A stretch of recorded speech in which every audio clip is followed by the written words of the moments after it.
Universe நேயர்களுக்கு அன்பான வணக்கத்தை தெரிவித்துக் கொள்கிறேன் தோழர்களே. கடந்த வாரம் நான் சென்னைக்கு போயிருந்தேன்.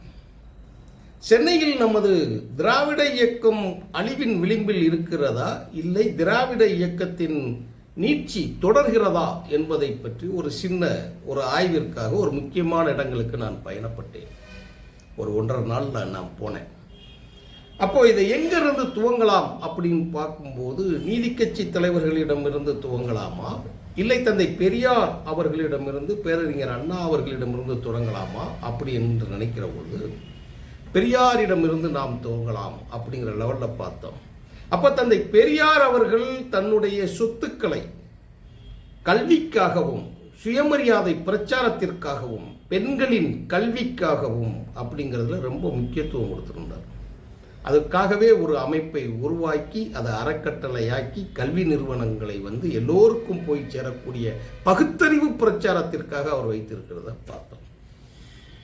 அண்ணாவின் உருவாக்குவதில் பேரறிஞர் அண்ணா உருவாக்கின கட்சி தான் திராவிட முன்னேற்ற கழகம். கருப்பு சிவப்பு அந்த கொடி எல்லாமே அதில் தெரியும். கடைசி பட்டியலில் கருணாநிதி பெயர் இருக்கிறது எல்லாருக்குமே தெரியும். அதுக்கெல்லாம் அவர் எப்படி இடத்துக்கு வந்தார் அப்படிங்கிற விஷயமும் நமக்கு எல்லாத்துக்கும் தெரியும். அதை கூட சில இடங்களில் நம்ம பேசலாம். ஒத்த வரியில் சொல்வது என்றால், காமராஜர் என்கின்ற ஒரு மிகப்பெரிய ஆளுமையை எதிர்ப்பதற்காக அந்த லெவலுக்கு ஆள் வேணும் அப்படின்னா கொஞ்சம் லோ கிளாஸ், நாஞ்சில் சம்பத் இருக்காப்புல இல்லையா, நாஞ்சில் சம்பத்தை போல அந்த இதுகளில் வச்சு பேச விட்டு வேடிக்கை பார்க்கறதுக்கும், காமராஜர் ராஜாஜி அவர்களை எதிர்கொள்றதுக்கு ஒரு ஆள் வேணும். அது கசகசன்னு பேசுகிறதா இருக்கணும் அப்படிங்கிற ஒரு லெவலில் தேர்ந்தெடுக்கப்பட்டது தான் கருணாநிதி.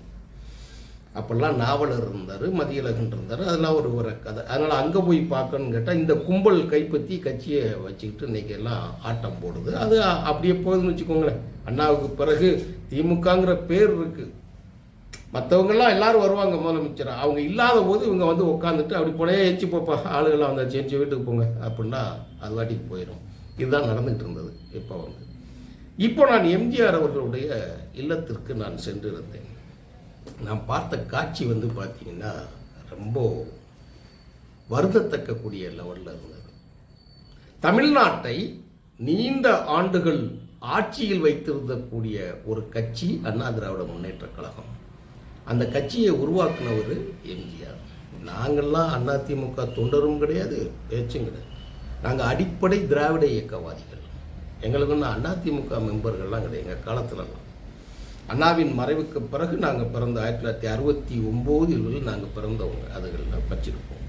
அந்த காட்சியை பார்த்து எனக்கு ரொம்ப வருத்தமாக இருந்ததுங்க. அதில் நான் மெய் சிலிர்த்த ஒரு காட்சி என்ன தெரியுமா, பேரறிஞர் அண்ணாவை எம்ஜிஆர் எப்படி தெய்வமாக வணங்கியிருந்தார் அப்படிங்கிற பார்க்குற அந்த காட்சி எனக்கு கிடைச்சது. ஒரு தலைவன் எப்படி இருக்கணும்னா, தான் தலைவனாக ஏற்றுக்கொண்ட தலைவனை எப்படி பின்பற்றுகிறாருங்கிறதுல தான் தலைவர் இருக்கணும். அவர் வீட்டுக்குள்ளேருந்து எம்ஜிஆர் வெளியே வந்தார்னா அந்த படியிலேருந்து மாடியிலேருந்து எட்டி பார்த்தா அப்படியே அங்கே கீழே சில நான் காட்டியிருக்கேன். கடந்த காணொலியில் நான் காட்டியிருக்கிறேன். வாய்ப்பு இருக்கிற தோழர்கள் பாருங்கள். அது வாய்ஸு நல்லா இருக்கா, ஏன்னா லைவில் அப்படியே பேசுனேன். அதை பதிவு செய்யணுங்கிறதுக்காகத்தான் இந்த காணொலியை நான் போடுறேன். ஏன்னா நான் நிறைய பேச வேண்டியிருக்கு, நிறைய பதிவு செய்ய வேண்டிய அடுத்த தலைமுறை தோழர்களுக்கு கடத்த வேண்டியிருக்கிறது. வாய்ப்புள்ள தோழர்கள், ஆய்விற்காக செல்லக்கூடிய தோழர்கள், யாராவது சிலர் காதுகளுக்கும் கண்களுக்கும் இது எட்டாதா அப்படிங்கிறது தான். ஒரு அடி 1.5 அடியில் ஒரு அண்ணா சிலைங்க எம்ஜிஆர் வீட்டில் நான் பார்த்துட்டு அப்படியே பிரமிச்சு போயிட்டேன். அதை நான் இதுவரைக்கும் கேள்விப்படவே இல்லை. அது யாரும் பதிவு செய்யவே இல்லை. அதுதான் தமிழர்களை கல்விமான்களாக மாற்றிய மிக சிறந்த ஒரு கல்விமான்.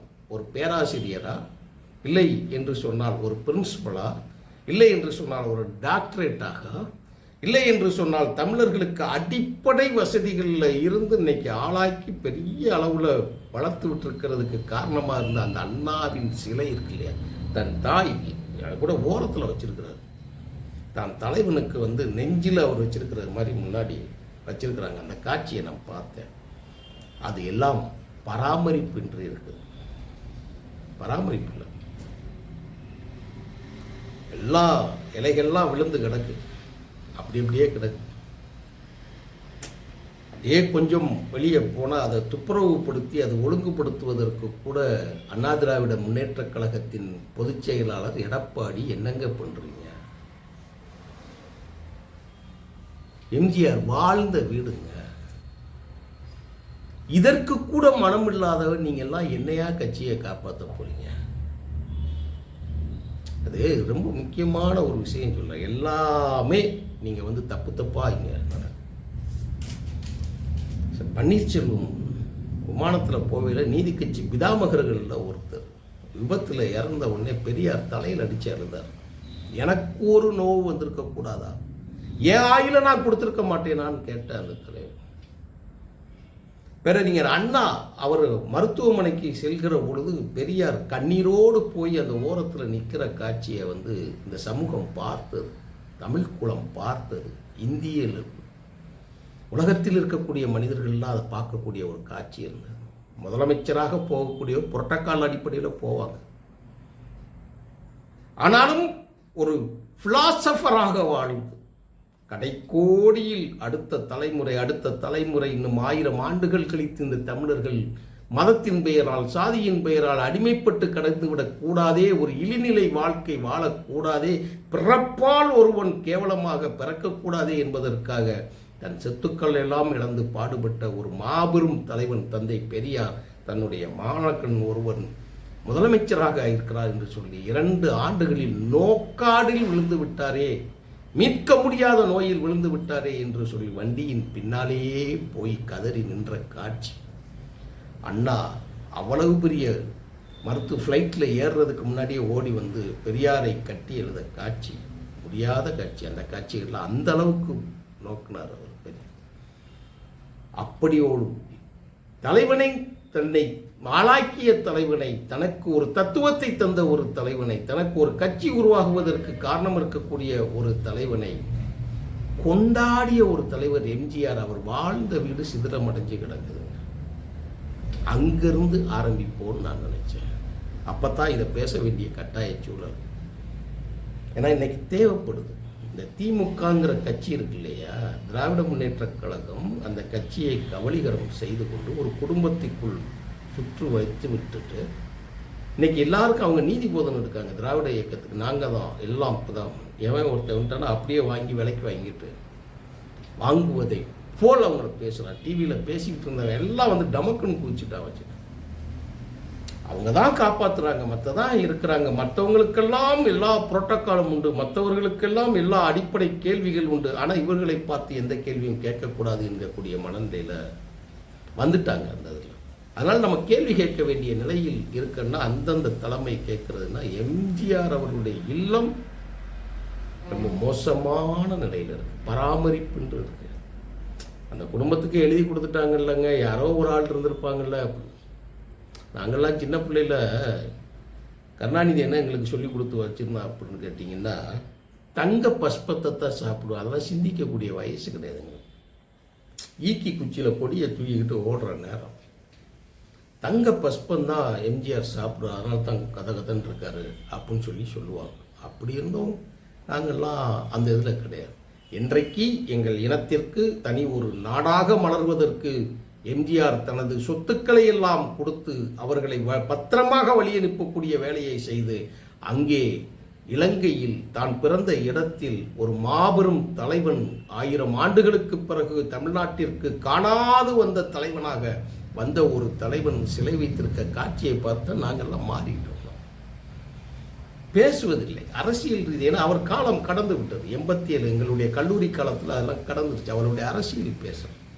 ஆனால் அவரின் தேவை இருக்கு இல்லையா, இந்தியாவின் தேசிய அரசியலை தமிழ்நாட்டிற்குள் வரவிடாமல் தடுத்து வைத்த அந்த ஒரு மாபெரும் கடமையை செய்த ஒரு மனிதன் எம்ஜிஆர் அப்படிங்கிற அடிப்படையில் தான் அவர் இன்னும் நம்ம அப்படியே நினைச்சு அவ்வளோ தூரத்துக்கு இருக்குங்க. இவனுக்கு பேசுகிற ஒரு சைடு அரசியலை மட்டும் நம்ம எடுத்துக்கிடவே கூடாது. ஆனால் அப்படி ஒரு கட்சியை தோற்றுவித்து சாதாரண மனிதர்களின் கையில் அரசியலை கொடுத்துவிட்டு ஒரு இயக்கத்தையும் கொடுத்துவிட்டு உங்களை எல்லாம் ஆட்சி கட்டிலும் அமர வைத்து விட்டு எல்லோ பதவிகளும் எல்லோருக்கும் அளித்தபடி சென்ற ஒரு மனிதன் வாழ்ந்த வீடு இப்படி இருக்குமா? ரொம்ப கஷ்டமா. நீங்கள் நடுவில் டி நகரில் பின்னாடி அந்த இல்லம் அது மெயின்டைன் பண்ணிகிட்டு இருக்கிறாங்க.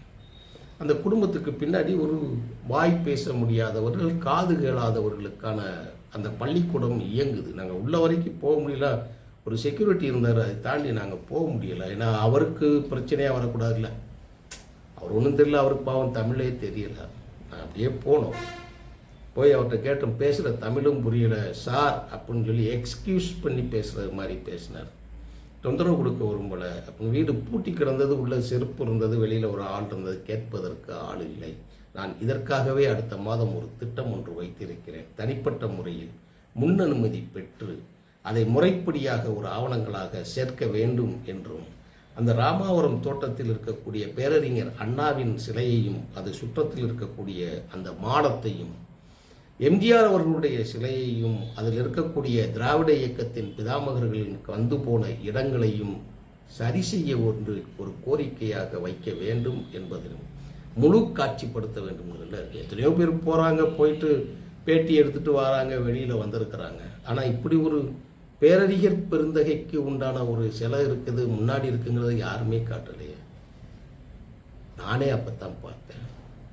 அதைத்தான் இதை ஒரு காணொலியாக நான் போட வேண்டும் என்று தோழர்களுக்கு, இது எப்படியாவது எடப்பாடி அந்த கட்சியினை பொதுச்செயலாளர் அவர் தானே, சசிகலா போய் 2017 ஒரு சிலை வச்சுருக்கிறாங்க ஜெயிலுக்கு போகிறதுக்கு முன்னாடி.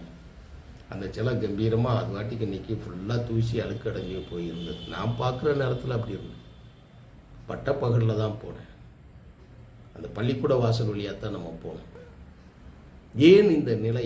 இதை மாற்ற வேண்டும் என்ற கோரிக்கையோடு அதை ஏதாவது ஒரு வகையில் அடுத்த தலைமுறைக்கு ஒரு தலைவர் எப்படி வாழ்ந்து தன் சொத்துக்களை எப்படி ஒரு கல்விக்கூடமாகவும் ஒரு தானமாகவும் கொடுத்து போயிருக்கிறாருங்கிற விஷயம் இன்னும் தமிழர்களுக்கு போய் சேர வேண்டும் அப்படிங்கிறதுக்காகத்தான் இது. யாராவது ஒரு காதில், மீண்டும் சொல்கிறேன், யாருக்காவது கண்ணிலையும் காதிலையும் இது படட்டுமேங்கிறதுக்காகத்தான் இந்த காணொலியை நான் பதிவு செய்கிறேன். தோழர்களே, நல்லதே நடக்கட்டும்.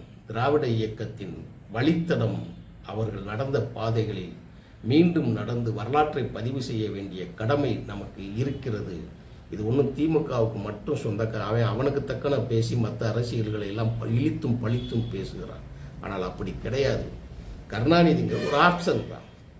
ஆனால் பெரிய பாகுபலியில் இருக்கக்கூடிய மிகப்பெரிய தலைவர்கள் இருக்காங்க இல்லையா, இடவேளை சீன் இருக்கு பார்த்தீங்களா, அப்படி இருந்த எம்ஜிஆர்லேருந்து நம்ம துவங்கணும். துவங்கி இந்த மண்ணுக்கு உழைத்தவர்களை ஆவணப்படுத்த வேண்டும்ங்கிறது தான் என் நோக்கம். நன்றி, வணக்கம் தொடர்.